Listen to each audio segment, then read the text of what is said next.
Hello students, welcome to my channel. In this video, we will talk about first meeting exam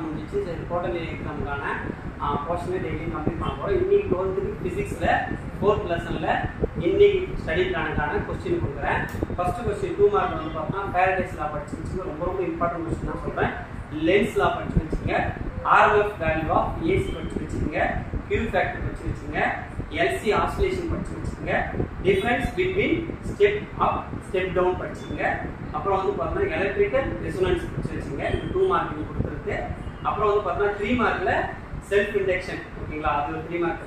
advantage and disadvantage AC generator 5 mark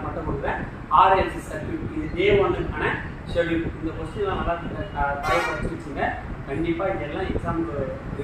question. So இந்த question daily complete பண்ணினா WhatsApp group channel இருக்கு அதுல அனுப்பிச்சோம் okay DM பண்ணா okay நம்ம weekly எக்ஸாம்ல connect பண்ணப் போறோம் so உங்க फ्रेंड्स எல்லாரும் ஷேர் பண்ணுங்க நம்ம சேனலை மறக்காம யூடியூப் சேனலுக்கு கொஞ்சம் ஆதரவு கொடுங்க சப்போர்ட் பண்ணுங்க Thank you